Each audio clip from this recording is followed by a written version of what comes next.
nace Lobo con Lobo. Con Gastón conoceremos a los líderes, aquellos que lucharon y triunfaron. Cuchi entrevistará a los artistas más conocidos. Y con fuerte ese aplauso, escucharemos a los artistas emergentes. Contaremos historias inspiradoras en Vida Activa. Compartiremos tips y secretos del running en Correcaminos. La salud fue mi primer paso en la comunicación y tengo mucho más para compartir con ustedes. Por eso también estará Salute. Encaramos un nuevo desafío. Información de calidad. Esto es Lobo con Lobo.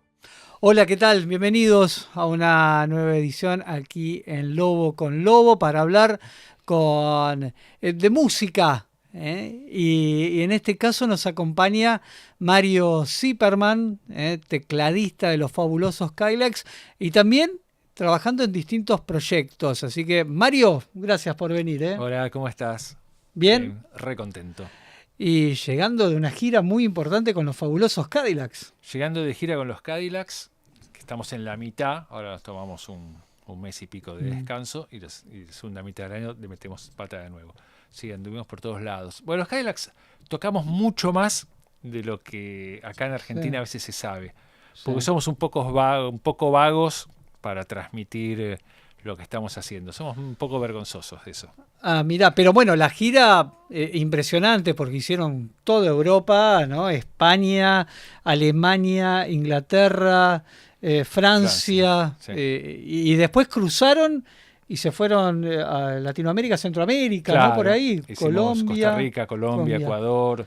Bueno, ahora hicimos Londres, Berlín y París, que tiene, después de 40 años de tocar, cuando vas a un lugar nuevo como Berlín o París, está bueno porque te renueva mucho como la energía de cómo encarar el show. Londres ya habíamos ido 3-4 veces, pero en Berlín y París como que tenés que mostrar tu material y tus canciones a gente que mucha no te escuchó nunca, porque van locales, y después pasa algo que es muy emocionante, que va mucha gente desarraigada de sus orígenes. Nosotros somos muy conocidos en toda Latinoamérica, vas a tocar a Berlín y van muchos argentinos que hace 30 años o hace 20 años que se fueron de Argentina, muchos mexicanos, colombianos, chilenos, que hace muchos años se fueron de su país.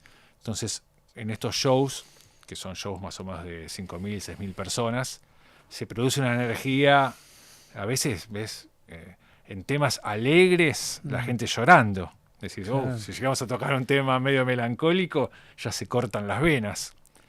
Porque claro, capaz que de repente un tipo que hace 20 años que está en Berlín hablando ese idioma complicado o tratando de comunicarse en ese idioma complicado que es el alemán, le aparecen los famosos 9 gordos argentos tocando el León o esos temas y les produce una emoción que tiene mucho que ver con el desarraigo, que es un tema que es, por más que te vaya muy bien en otro país, es bastante difícil emocionalmente de digerirlo.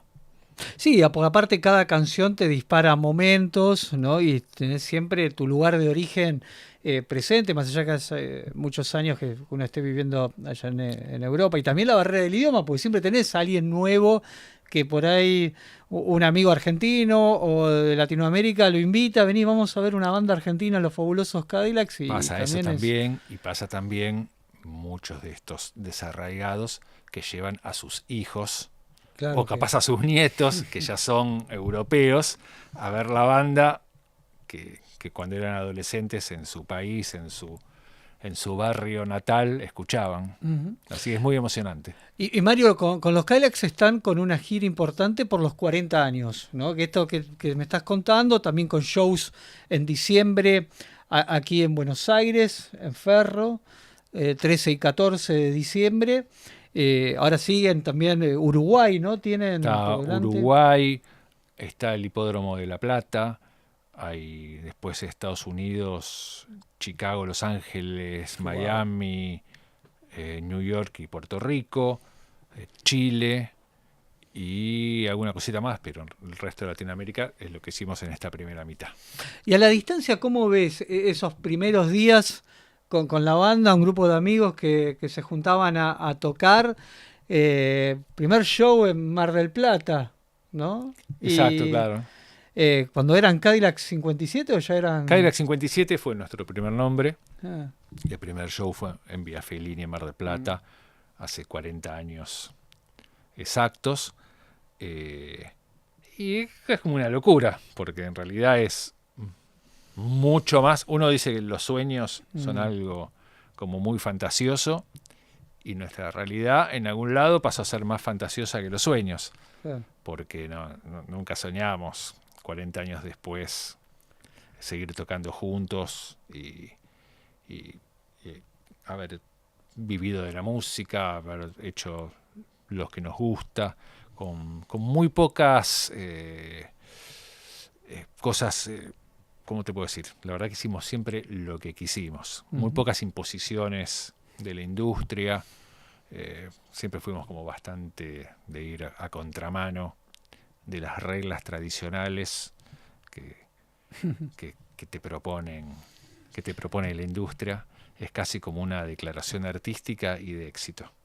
Y aparte ustedes también llegan al rock argentino, para decirlo de alguna forma, con una estética también novedosa, ¿no? Que venía un poco con el revival ska inglés, ¿no? Con sombreros, con trajes, que por ahí el rock uno estaba acostumbrado a ver otro tipo de imagen, no más allá en lo musical que también está, ¿no? Que tenían una mezcla de todo eso. Sí, aparte, la verdad que el rock argentino en ese momento, aunque pareciera muy loco, porque la verdad que tuvo mucho de contestatario contra la dictadura, sí. Y la verdad que los pioneros del rock, como puede haber sido Manal, Spinetta, Charlie, así, sufrieron, o sea, de verdad había que ser valiente para salir a la calle en la época de Onganía o en la época de Videla, con el pelo largo y eso. Pero, sin embargo, también tenía algo muy conservador. Entonces, cuando salieron los nuevos grupos,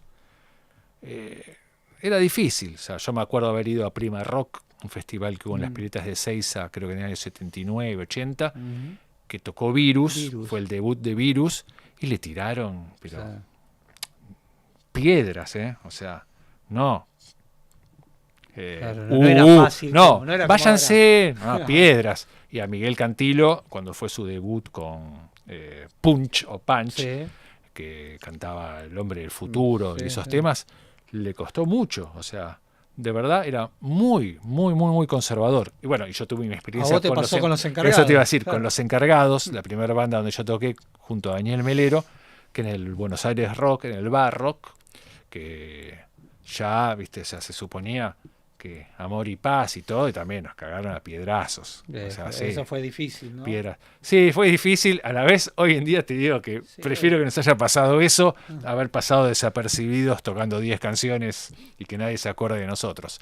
Pero bueno, pasaban cosas. Por ejemplo, se filmó todo el Festival de Barrock y la parte donde nos cagan a naranjazos a nosotros no solo no salió en la película, sino que esa parte de la película la tiraron a la basura. Mirá. Nunca apareció. Wow. Y está la foto, ¿no? Que a Daniel le quieren... Yo tengo algunas fotos que la sacó mi papá, que fue el único show que fue a ver mío. No después de eso se consideró mufa y nunca más quiso ir a ver a ninguna banda. Claro, bueno, porque estábamos hablando de Los Encargados, eso fue año 82. 82, sí. Y una banda que hacía tecno, pop, sintetizadores, más allá que estaba la guitarra, pero... Era algo que no estábamos todavía acostumbrados acá en Argentina, la propuesta. No, seguro. Lo que pasa es que no estar acostumbrados a tirar piedrazos parecería como una locura, y más cuando hablamos de rock, que se suponía o se supone que es un movimiento donde está más o menos todo permitido. Pero bueno, aprendimos. Hoy en día puede ser Lollapalooza y puede estar Blur con la Mona Jiménez y está todo bien con todo. O sea que... en algunas cosas avanzamos. ¿Y pensaste después de esa experiencia, que fue una de las primeras tuyas, decir, no, la música no? No, para nada, cero.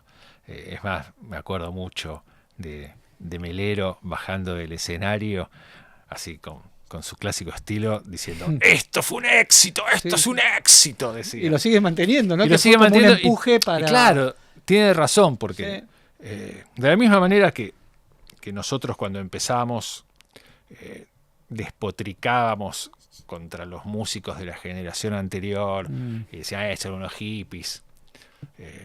Eso es parte del mismo crecimiento, como hoy en día tu hija capaz que llegas a la noche y dice, papá, sos un viejo choto, Sí, estás pensando... Pero está bueno que pase en ese sentido, mientras no haya piedrazos. Sí, no, la agresión no. Claro, pero eso es lo más lindo que tiene el rock, que evoluciona de generación a generación por la oposición. ¿Entendés? La música clásica, que a mí me encanta escucharla, en algún sentido tiene algo medio choto, o sea, seguimos como tratando de sonar como Beethoven en el año 1700 y se trata de tocar Beethoven lo más perfecto posible, pero le cuesta mucho más evolucionar. Vos tenías un familiar, ¿no? Importante. Sí, mi tío Daniel Barenboim. Mirá. Ese era, porque mi mamá falleció, era primo de mi mamá. Mirá. O sea, la mamá de Barenboim era la hermana de mi abuela. O Pero sea lo vi que una esa- sola vez en mi vida. Lo conocí en Ah, París en el año 1977, que nos invitó a un concierto. Fui con toda mi familia Sí, de sí. vacaciones y fuimos a la sala Pleyel. Tengo una anécdota buenísima, pero no sé si mucha gente que no conozca mucho de música clásica capaz no la entienda. Nos dio entradas en el palco, como lo que es como acá en el Colón, el palco Sí, del sí. medio, que es como el palco presidencial. Principal. Y adelante mío había un tipo con un sombrero de piel, tipo, ¿viste el sombrero de Daniel Boom? Sí. Te llegas a acordar, pero sin la Sí. colita. Digo, este tipo, qué plomazo, no me deja ver nada, no me deja ver nada. Y en un momento estoy a punto de decirle, Sácatelo. che, sacate el sombrero. Y mi viejo mira así de costado y era Yehudi Menuhin. Yehudi Menuhin es el máximo exponente del violín de la música clásica. Menos mal que no hiciste. Menos mal que no le dije, che, boludo, sacate el sombrero. Sí, me tapas todo. Me tapás todo porque estaba todo mal. Pero nada, fue una experiencia increíble. Después pasé a los camarines, conocí a la famosa esposa Claro, que Jacqueline tocaba- Dupré, que tocaba sí, el sí. cello, ya estaba muy enferma. Sí. Yo era muy chiquito, tendría 13 años, me dio bastante impresión. Mira. Pero bueno, la música clásica es hermosa, pero es muy injusta. Bueno, también debe decir, él tiene. Dice, tengo un familiar que es de los Cadillacs. No creo. Y seguramente creo. por ahí algo escuchó. ¿O No creo. No. No creo. No, mi hermana, que vive en Europa hace 40 años, alguna vez se lo cruza, sí, alguna tía, pero cuando él venía a Argentina, mi mamá estaba peleada con él. Mira. Esas cosas de familia, De familia. de familia judía que se pelean. Y yo decía, mamá, no puede estar peleada con Daniel Barenboim. Daniel Barenboim lo llama a Obama y Obama lo atiende y vos no le atendés el teléfono. Pero estaba ofendida porque no sé qué cosa había dicho de las familias, esas boludeces de familia. Y con los Cadillacs, un poco, vos sos arquitecto. Yo soy arquitecto, sí. Mira. Igual- ¿Llegaste a ejercerlo? Solo hice la reforma de mi casa. Ah, Somos bueno. dos arquitectos en los Cadillacs. El Vaino, El Vaino. que era Vainilla o Aníbal, que fue guitarrista hasta Ujú. hace unos años y ahora es el manager. eh. Los dos somos arquitectos recibidos. Flavio y Vicentico empezaron la carrera, Se bajaron. pero se bajaron bastante rápido. Pero dibujan muy bien, ¿no? Diseñan. Dibujan increíble. Mira. Sobre todo Vicentico. Vicentico, caricaturista, espectacular, sí. Mirá. Y ahí cuando, en ese grupo de amistad, porque, bueno, Flavio estaba interesado, me parece que te fue a ver a vos mientras grababas algunas cosas con los encargados, no tenía siempre la idea de hacer algo, que después terminaron los Cadillacs, Sí. cuando te dice, che, armemos algo. Claro, eran mis amigos de la misma edad que yo. O sea, Daniel Melero y el resto de los encargados eran más grandes. de edad. grandes. Después en un momento tocamos con Richard Coleman y Richard claro. tiene mi misma edad. Pero yo lo veía Los como que era más encargados. grande que yo en esa época. Sí, venían a veces al estudio y nada, tenían ya como las ganas de armar una banda y yo en un momento preferí tocar con Flavio, Vicentico o Gabriel, como le decimos, Gabriel. que es su verdadero nombre, porque en realidad eran mis amigos con los que yo podía estar el sábado de la noche también boludeando. Daniel Melero me llevaba, creo que me lleva 5 o 6 años, yo tenía 17, él Y ahí tenía se nota la 23, diferencia. 24, como yo hacía agua ahí un poquito. Y llegaste a tocar Trátame Suavemente, ¿no? Sí, claro, ¿no? Trátame Suavemente es un tema de la primera época de los encargados. Sí, me acuerdo, es más, el día que en la sala de la calle Bogotá y Nazca, que era la casa de Daniel Melero, vino y dijo, tengo un tema nuevo que les voy a pasar. Y pasó Tratame Suavemente, sí. Y después cuando la escuchaste por Soda, porque es diferente. Es muy distinta, es muy distinta. A mí me gusta mucho también. Aparte pasó algo increíble. Cuando Soda estaba grabando su primer disco, que se grabó en los estudios de CBS, que hoy en día todo ese equipamiento está muy de moda, pero en ese momento era chatarra vieja. Y con los encargados estábamos grabando en un estudio llamado Moebio, que en ese momento era todo digital, era como lo nuevo, la modernidad. Y Cerati terminaba de grabar en CBS, que quedaba en la calle Paraguay en Montevideo, y venía a Moebio, donde estábamos grabando con los encargados, y decía, qué hijos de puta, ustedes decían que estaban haciendo un disco bueno. Bueno, la cosa es que el disco de los encargados nunca salió, ni se editó, y el disco de Soda explotó y fue un éxito rotundo. Y ya el segundo disco de Soda lo grabaron en Moebio. Con Mariano López. Con Mariano López, exactamente. Ya ahí en la consola. Claro.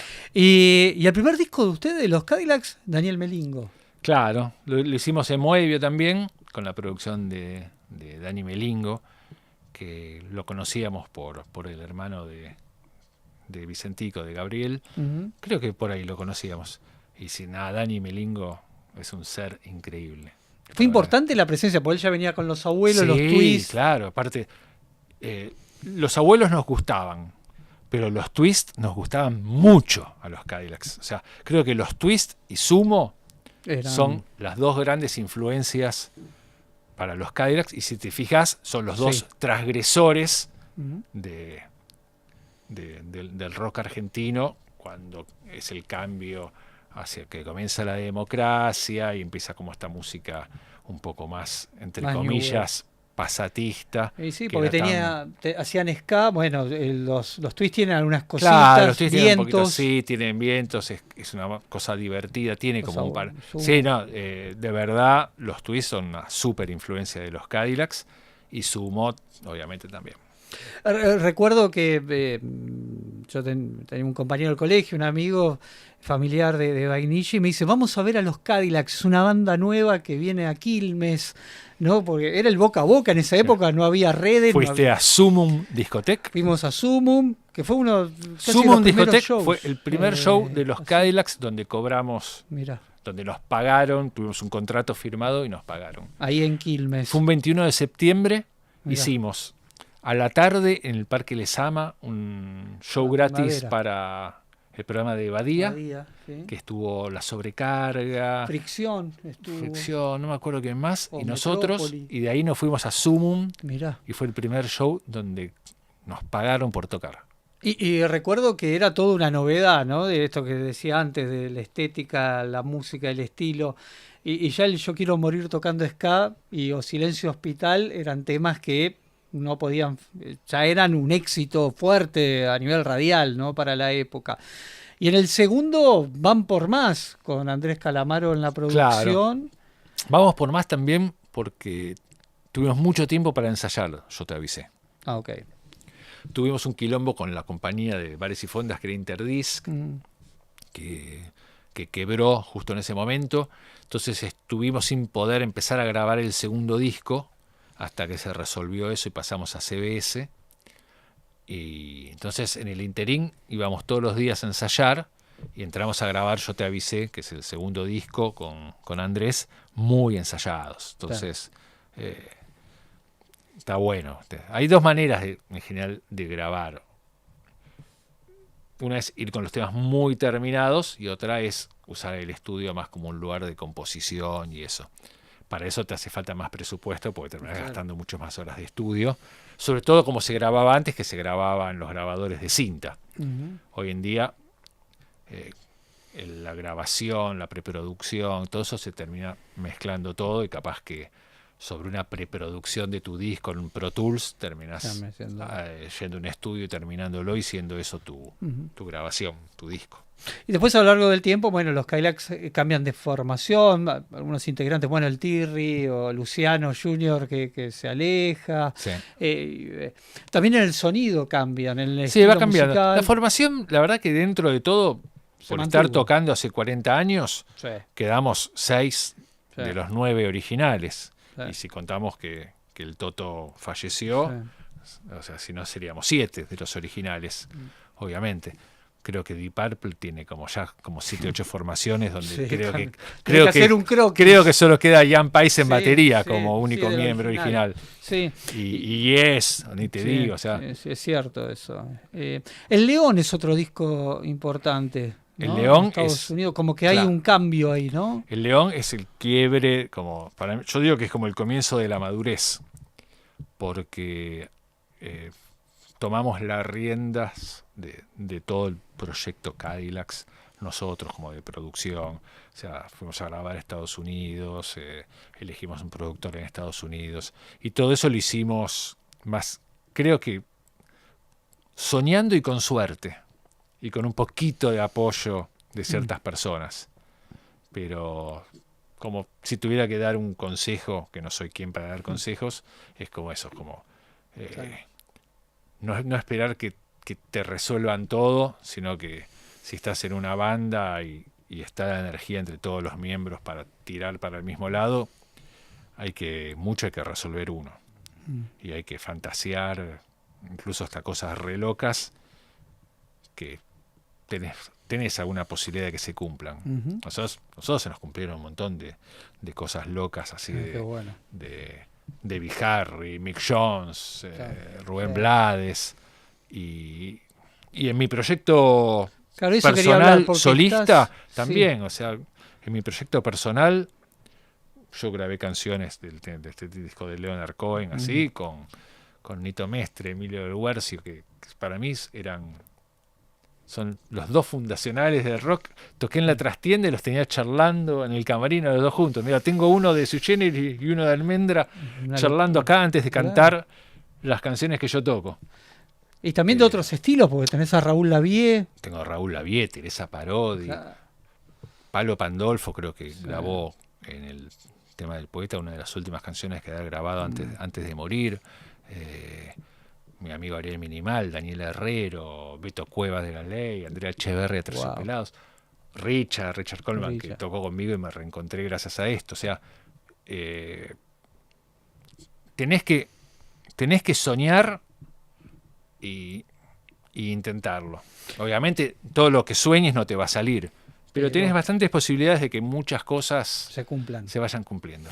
Y en este trabajo, un poco para que todavía no se metió de lleno, el poeta es la obra de Leonard Cohen en castellano, con vos en tu caso, con Gabriel, ¿no? Lo haces con Gustavo, perdón. me pasa que llamaba Gustavo Roca y hay muchos Gustavos Rocas, él es Sí. Gustavo Gabriel Roca. Exacto. Exacto. Hacen el trabajo que ya, ¿cuántas ediciones tiene? Y ya tenemos grabados 3 volúmenes.